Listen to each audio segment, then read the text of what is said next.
Hey everyone, welcome back to another video. In today's video we're going to be taking a look at the creature from the Black Lagoon Universal Monsters line by Neca black and white version.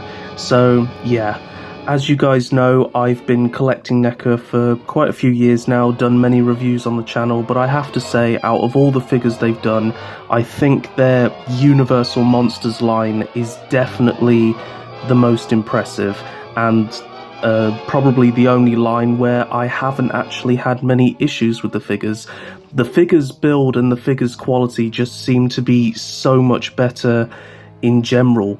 You know, the Universal Monsters really seem to be where Neca is just putting all of their passion into, and I think this figure is another example of how that completely shows. So this is the creature from the Black Lagoon, and this is the black and white edition. So there are two versions of this figure, as is the case with all Universal Monsters characters. There is a colour version and a black and white edition. Now, most collectors, especially if you're a big fan of this line, are probably going to be picking up both. I personally have made the decision just to pick up this one, and it's not necessarily because the other figure is bad, it's just because I prefer this black and white colour scheme.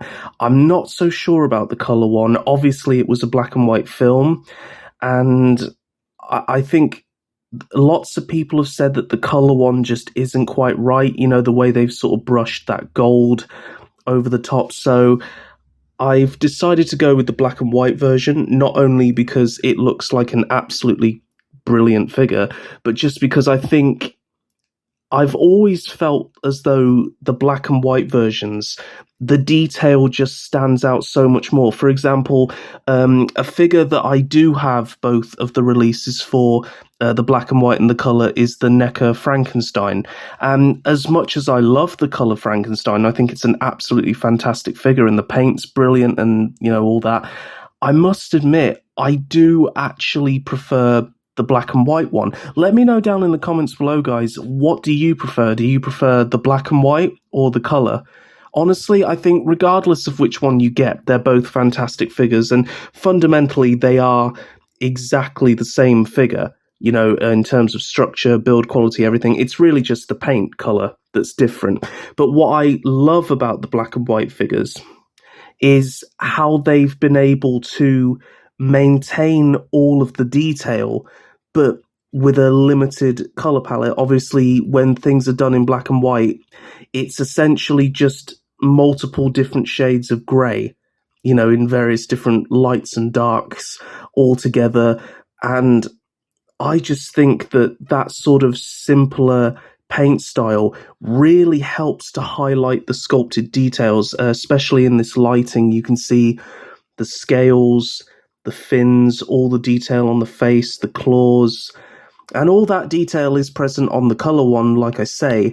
I just think this black and white colour scheme just complements it so much more, but that's just my opinion. I'd love to know what you guys think in the comments below, but as a figure, I think this is absolutely fantastic. I think Neca have really utilised this very clever sculpting technique of actually giving the scales a sort of soft PVC over the top of the hard plastic skeleton. So what you actually get is the joints on the body, arms and legs are actually very easily hidden.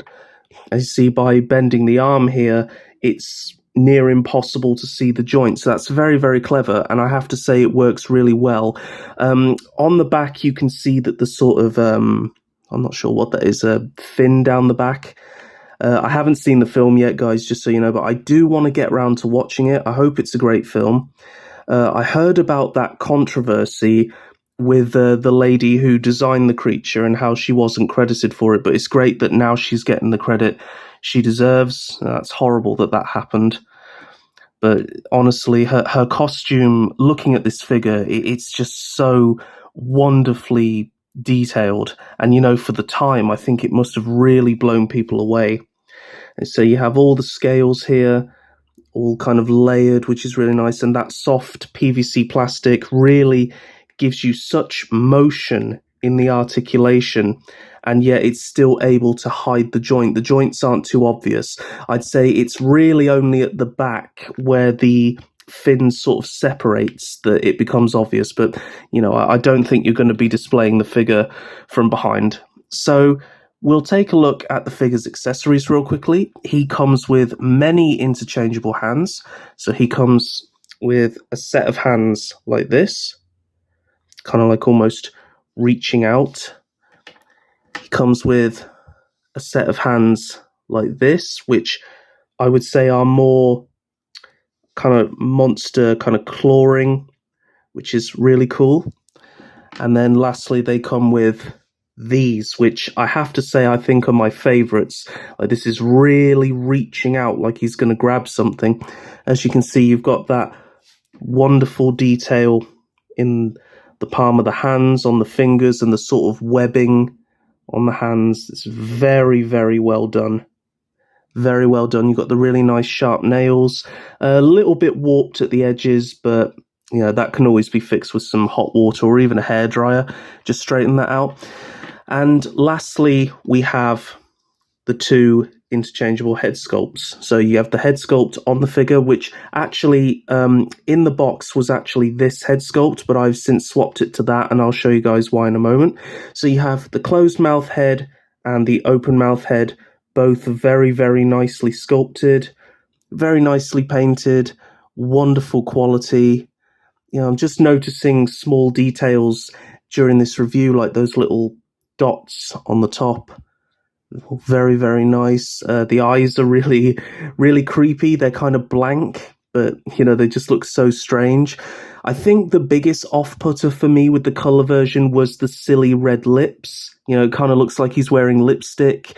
I don't know how accurate that is. Like I say, I haven't really done my research, but judging by the poster art, that looks pretty accurate. So I don't know. I just think the black and white version not only looks cooler, but actually looks scarier. But let me know what you guys think. Like, do you prefer the black and white or the color? You've got all those wonderful gills on the side of his face. It's a very, very good design. And these are all held on by a ball joint, so very easy, just pop on and off. But here's the strange thing. So while it's nice that they do include all of those accessories, if we take a look at this head sculpt, which is the head sculpt I currently have on the figure, this head sculpt has a unique feature.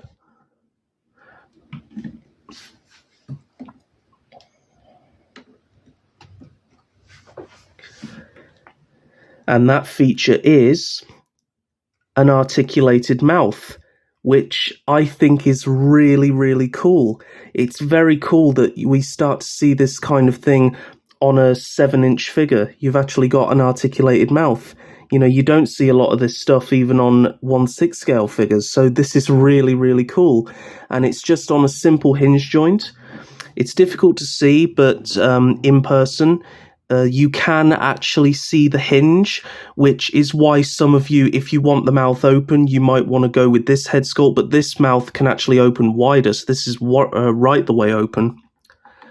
And then with his more closed mouth head sculpt, if we close the lips, you can see even that does look a bit more closed than this. So I just find the inclusion of these two head sculpts a bit strange. It's almost like Neca weren't too sure what to include with it. The inclusion of the hands is nice, although I must say it's a bit strange because some of the extra hands you get, I honestly can't tell the difference from the ones that already come on the figure. There might be a slight difference, but not really something you're going to notice, whereas these more claw hand sculpts, you can definitely notice that. But let's say if I get this one here, oh, drop that. If I get this one here, I really can't notice a difference. Maybe they're ever so slightly more kind of like that, but only slightly. I can really barely notice. But look, I'm not going to complain. You know, they're giving you more bang for your buck, I suppose. But I always wonder if this figure might get an accessory set like the Dracula and the Frankenstein, the Mummy. As I say, I haven't seen the film, so I can't really recommend anything. I think a diorama would be nice. I always feel like that's a bit of a missed opportunity with these figures, especially because these are more like high-end collectible items.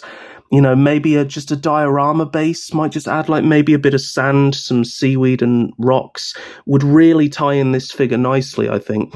Now, obviously, with the accessory sets, they don't really do them for the black and white figures, so I suppose, you know, it wouldn't quite look right. But as I say, I'm still happy I went with this version. It's purely down to personal preference. So we'll take a look at the articulation. Now, as mentioned, the mouth on this head sculpt only does open and close, which is a really nice feature. You've got a full rotation at the head, but I wouldn't recommend that you twist it all the way because it's this sort of neck piece here seems to also be on a peg, so you run the risk of twisting that out of position, and I wouldn't do that. I just twist it from side to side. You've got head pivot forward really far, which is nice, and back reasonably far, but it is hindered by the fin. You can do a full rotation at the arms, and due to the PVC cover shoulders here, you can do that without worry. You can bring them really far out, actually further than 90 degrees slightly. You've got a wonderful double bend at the elbow, which is very well hidden by the PVC plastic gills. As I say, very, very cool. There's also is a rotation at the elbow on both sections, this section and that section. The hand can do a full 360 as well as go forward and back, and this is the case for all of the hands. There is a ball joint at the ab crunch here, and that can go forward, back, side to side, as well as full rotation. There is a secondary joint at the belly here, but as far as I can tell, that can only go forward, back, side to side.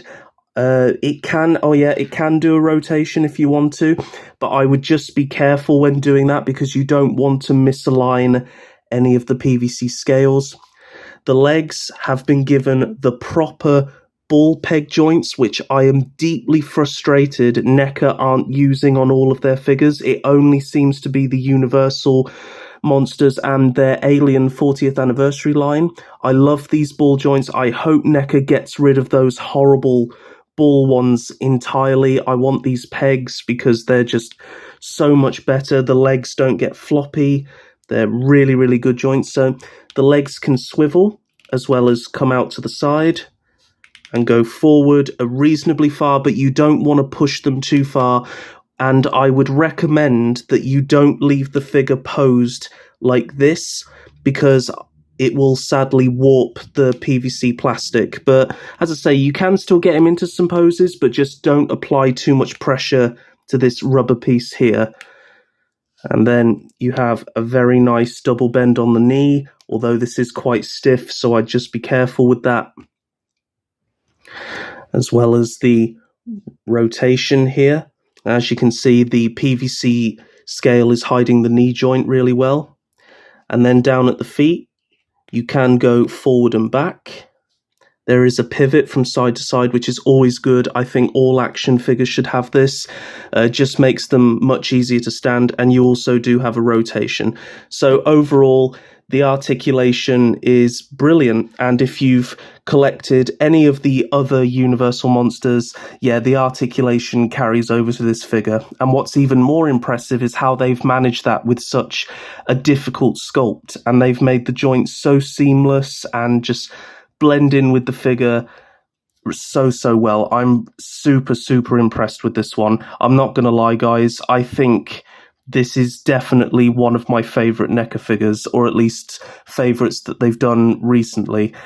I really like this one. I'm going to give it a solid and well-deserved 9 out of 10. I think if you are a fan of Universal Monsters, if you're a fan of Creature from the Black Lagoon, you definitely need to add this to your collection. Now, like I say, I haven't actually seen the film yet, so this is a bit of a strange one, but I am just in love with this design. And as I've said, I personally went with the black and white version just because I prefer that look. If you guys prefer the colour look, I'm sure that figure will serve you just as well as this one. As I said, they're exactly the same. No difference in accessories, no different in articulation or sculpt, just paint. But for me, I personally think that this black and white look really sets the figures off. I prefer the black and white Frankenstein, and I'm really, really happy that I got this figure. So I hope you enjoyed this review, guys, and be sure to stay tuned to my channel for more NECA reviews and lots of other action figure reviews that I'll have coming soon in the near future. Thanks ever so much for watching, guys. Stay safe and happy wherever you are in the world, and I'll catch you all in the next one. Bye-bye.